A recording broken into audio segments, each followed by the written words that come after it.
नमस्कार, आदाब, जय भीम, सत श्री अकाल। मैं हूँ माजिद सिद्दीकी और आप देख रहे हैं focus Hindustan news channel.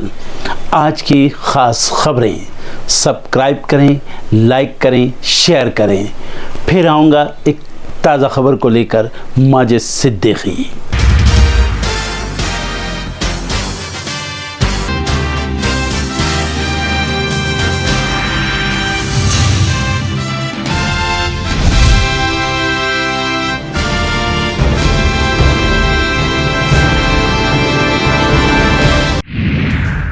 Congress CEC की बैठक आज 8:30 बजे अमेठी और रायबरेली पर होगी चर्चा।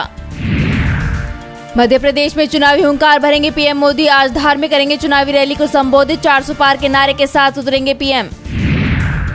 आज से चुनाव प्रचार का जिम्मा संभालेंगी सुनीता केजरीवाल। दिल्ली से होगी शुरुआत। पूर्वी दिल्ली में रोड शो करेंगी सुनीता। आज महाराष्ट्र के दौरे पर रहेंगी प्रियंका गांधी। उदगीर शहर में चुनावी रैली को करेंगी संबोधित। निशाने पर रहेगी बीजेपी सरकार। हाथरस में चुनाव प्रचार तेज। 27 अप्रैल को आएंगे मुख्यमंत्री। सिकंदराबाद में करेंगे जनसभा। 29 को आएंगे अखिलेश। सपा प्रमुख अखिलेश आज से करेंगे ताबड़तोड़ जनसभाएं। तीसरे चरण में परिवार के ही 3 सदस्य आजमा रहे किस्मत। बीजेपी का दावा, दिल्ली सीएम और मंत्रियों के पास 3000 से ज्यादा फाइल लंबित। आपने किया पलटवार। जम्मू कश्मीर के किश्तवाड़ में महसूस किए गए भूकंप के झटके। रिक्टर स्केल पर 3.2 मापी गई तीव्रता। उत्तराखंड में विकराल हुई जंगल की आग। सेना ने संभाला मोर्चा। सीएम आज हल्द्वानी में करेंगे समीक्षा बैठक। मणिपुर में देर रात कुकी उग्रवादियों ने सीआरपीएफ बटालियन पर घात लगाकर किया हमला। 2 जवान शहीद।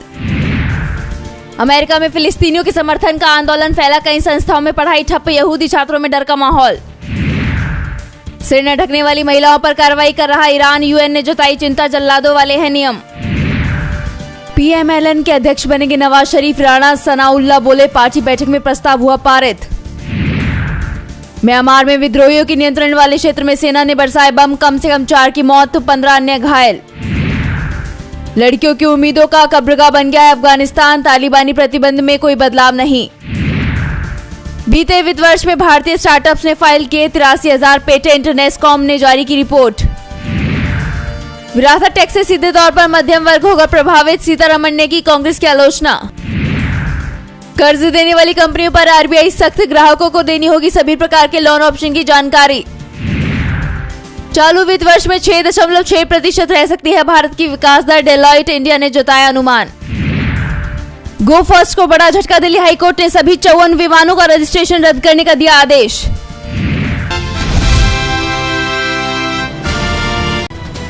देश में कल यानी शुक्रवार को दूसरे चरण की वोटिंग हुई।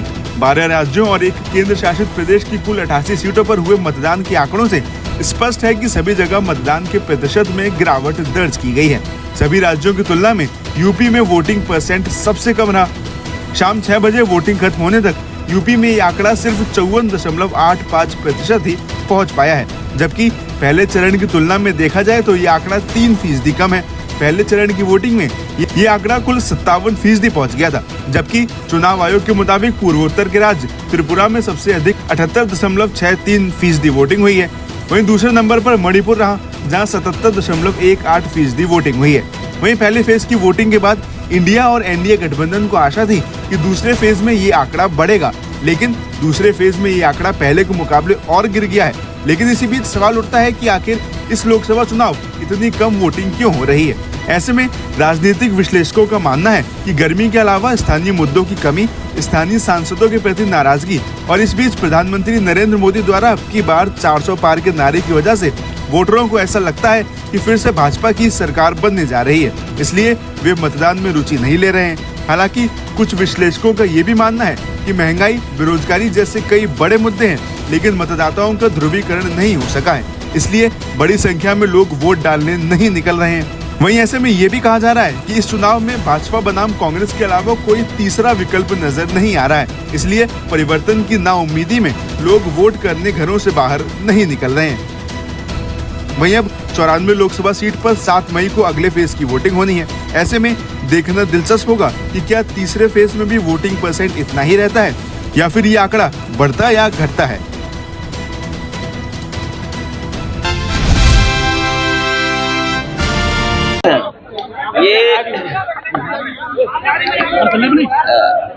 ये लड़ाई बहुत लंबी है। वीवीपैट को लेकर के, ईवीएम को लेकर के और बैलेट पेपर को लेकर के ये लड़ाई लंबी है। माननीय सुप्रीम कोर्ट का जो भी फैसला है उसको अंततः सब स्वीकार करेंगे, लेकिन लड़ाई रुकेगी नहीं।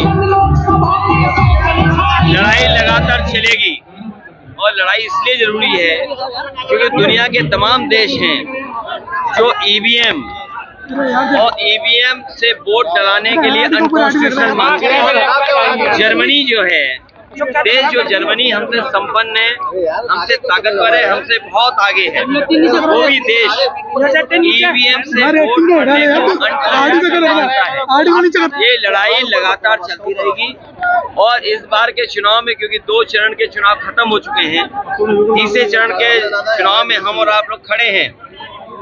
मैं एक ही बात कहना चाहूंगा, इंडिया गठबंधन को जिताओ, समाजवादी पार्टी को जिताओ, सरकार बनाओ और ईवीएम भी हटाओ। अखिलेश जी, आपने देवेश साक्य को टिकट दे करके एटा लोकसभा से पीडीए का संदेश दिया है, क्या कहेंगे?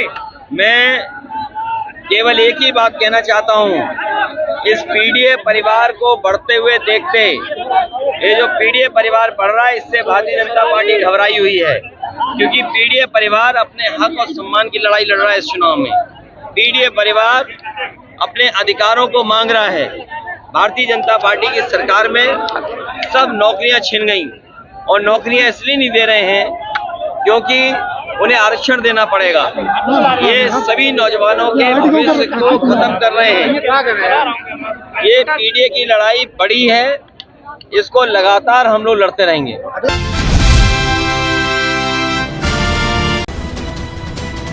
लोकसभा चुनाव के दूसरे चरण का मतदान बीते दिन संपन्न हो गया।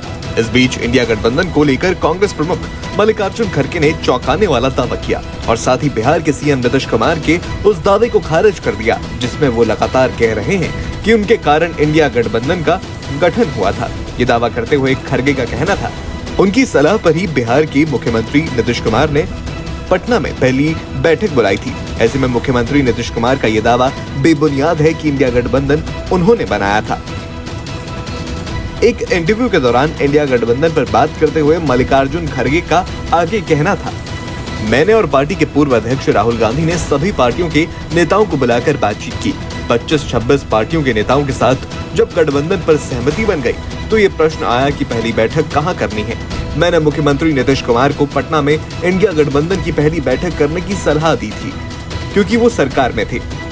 इसके साथ उन्होंने दूसरी पार्टियों के नेताओं को पटना में पहली बैठक के लिए रजामंद किया, पर नीतीश कुमार बोल रहे हैं कि उन्होंने सब कुछ किया था, कांग्रेस ने कुछ नहीं किया। बता दें कि कांग्रेस अध्यक्ष ने इस दौरान इशारों में इस बात पर खुशी जताई कि मुख्यमंत्री नीतीश कुमार ने पहले ही इंडिया गठबंधन को छोड़ दिया। खड़गे ने अपने खास अंदाज में कहा, अच्छा हुआ वो शादी से पहले ही निकल गए, शादी के बाद जाते तो बहुत नुकसान होता। ऐसे में नीतीश कुमार की गठबंधन के गठन में कोई भूमिका नहीं है। वहीं लोकसभा चुनाव में जीत पर खड़गे का कहना था, इस वक्त जितना हो सकता है हम कोशिश कर रहे हैं, हम गठबंधन में हैं। गठबंधन में एक दूसरे को जगह नहीं देंगे तो गठबंधन कैसे चलेगा। इसके लिए हमारी पार्टी ने त्याग किया है। एक गठबंधन बनाने के लिए, एक गठबंधन बनने के बाद हमारे ऊपर दूसरी पार्टियों को जगह देने की भी जिम्मेदारी थी। तय है जितना मजबूत इंडिया गठबंधन है उतनी दिक्कत बीजेपी को होगी। हम पार्टी को कमजोर नहीं कर रहे। हम इस बार कुछ कम सीटों पर भी चुनाव लड़ रहे हैं, पर इससे कोई फर्क नहीं पड़ेगा। बता दें कि बीजेपी के खिलाफ विपक्ष की कई पार्टियों ने गठबंधन किया है। इस गठबंधन का नाम इंडिया गठबंधन रखा गया है। हालांकि चुनाव से ठीक पहले इस गठबंधन का एक प्रमुख चेहरा नीतीश कुमार अपनी पार्टी जेडीयू के साथ अलग हो गए और एनडीए गठबंधन में चले गए, जिसके बाद से ही लगातार नीतीश कुमार ये दावा कर रहे हैं कि इंडिया गठबंधन उनकी देन है। नीतीश के इसी दावे को फिलहाल खड़गे ने सिरे से खारिज कर दिया है। कांग्रेस मुख्यालय पर कांग्रेस नेता पवन खेड़ा ने आज प्रेस कॉन्फ्रेंस की। इस दौरान उन्होंने बीजेपी और पीएम मोदी पर कई गंभीर आरोप भी लगाए। पवन खेड़ा ने कहा कि देश के प्रधानमंत्री को फुहड़ भाषा का इस्तेमाल नहीं करना चाहिए, क्योंकि एक प्रधानमंत्री का काम समाज को आपस में लड़ाने का नहीं होता। चुनाव आते जाते रहते हैं, लेकिन इस बीच देश हार जाए, संविधान हार जाए, सांप्रदायिक सौहार्द हार जाए तो ये बर्दाश्त नहीं किया जाएगा।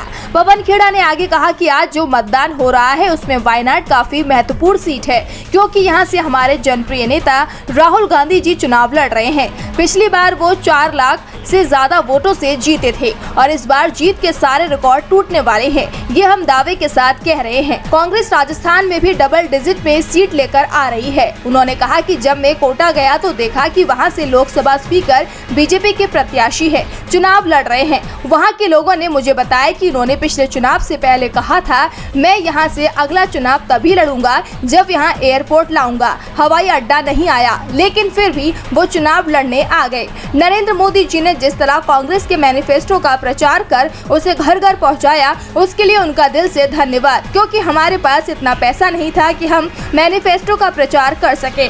मोदी जहां भी प्रचार करने जाते हैं, कांग्रेस की सीटें बढ़ा देते हैं। हमें उम्मीद है कि आने वाले 5 चरणों में भी आप ऐसा ही करेंगे।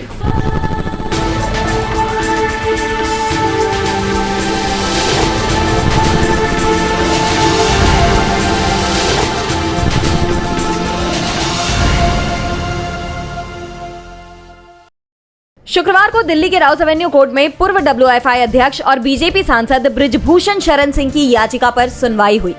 इस याचिका में महिला पहलवानों के आरोपों के खिलाफ बृजभूषण ने अपना पक्ष रखते हुए दावा किया था कि घटना के दिन वो भारत में नहीं था। अपने पक्ष में उन्होंने अपनी कॉल डिटेल रिकॉर्ड CDR पेश की थी और अनुरोध किया था कि मामले में अब इस एंगल से आगे की जांच की जानी चाहिए, जिस पर कोर्ट ने मामले के जांच अधिकारी से पूछा कि आरोपी की CDR विश्वसनीय दस्तावेज है या नहीं। जांच अधिकारी ने कहा कि यह अविश्वसनीय दस्तावेज नहीं है। इसके बाद बृजभूषण सिंह की याचिका को खारिज कर दिया गया है।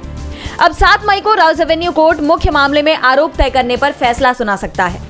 आपको बता दें, महिला पहलवानों ने पूर्व WFI अध्यक्ष बृजभूषण शरण सिंह पर महिला पहलवानों के शारीरिक उत्पीड़न के गंभीर आरोप लगाए हैं। बृजभूषण को अध्यक्ष पद से हटाने के लिए पहलवानों ने पिछले साल महीनों प्रदर्शन किया।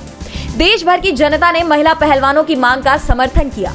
फिलहाल ये मामला राउस एवेन्यू कोर्ट में है। हालांकि दिल्ली पुलिस ने 15 जून 2023 को अदालत को एक रिपोर्ट सौंपी थी, जिसमें कुछ महिला पहलवान से जुड़े मामले को रद्द करने का अनुरोध किया गया था, क्योंकि उनके पिता ने जांच के बीच में ये चौंकाने वाला दावा किया था कि उन्होंने सिंह से बदला लेने के लिए उनके खिलाफ यौन उत्पीड़न के झूठे आरोप लगाए थे। लेकिन मामले में जांच अभी भी जारी है। बहरहाल इस मामले में बीजेपी भी संकट में फंस गई है, क्योंकि बृजभूषण पहले ही पार्टी को अपने तीखे तेवरों का एहसास करा चुके हैं। ऐसे में अगर बीजेपी ने बृजभूषण का टिकट काट दिया तो बगावत हो सकती है, और टिकट दिया तो पार्टी दूसरी मुसीबत में फंस जाएगी।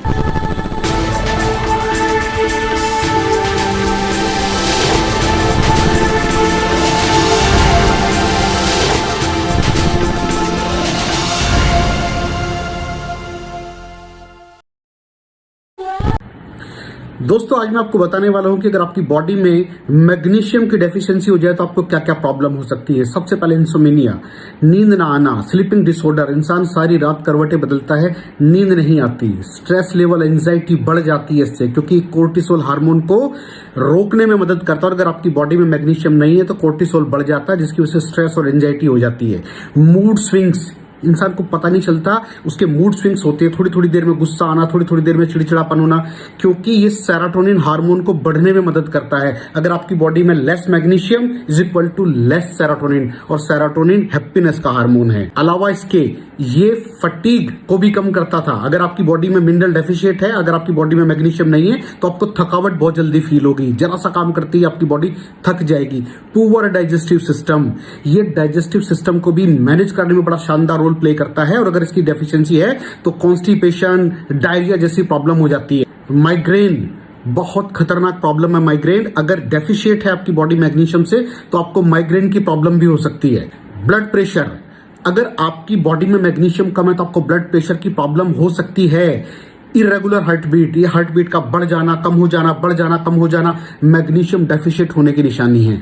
ऑस्टियोपोरोसिस, बोन हेल्थ वीक हो जाती है, क्योंकि आपकी बॉडी का 60% जो मैग्नीशियम है वो आपकी बोन्स के अंदर होता है। अगर आप बाहर से मैग्नीशियम नहीं ले रहे हैं तो आपकी बॉडी जो है वो हड्डियों में से लेना शुरू कर देती है, जिसकी वजह से ऑस्टियोपोरोसिस की प्रॉब्लम भी हो सकती है, आपकी हड्डियां कमजोर हो जाती हैं। और मसल क्रैम्पिंग, मसल क्रैम्प, नस पे नस का चढ़ जाना, मसल्स पे अकड़ जाना, बिल्कुल चलना मुश्किल हो जाता है। तो मसल क्रैम्पिंग भी तभी होती है जब आपकी बॉडी में मैग्नीशियम की डेफिशिएंसी हो। और दोस्त, हमारे यहाँ 90% से ज्यादा लोग मैग्नीशियम डेफिशिएंसी के शिकार हैं। कहां से मिलेगा मैग्नीशियम, कितनी मात्रा में लें, किस क्वालिटी का लें? तो उसका जवाब है वेस्टीज प्राइम CMD। इसके अंदर आपको भरपूर मात्रा में मैग्नीशियम मिलेगा, आपकी सारी प्रॉब्लम सोल्व हो जाएगी। Thank you so much.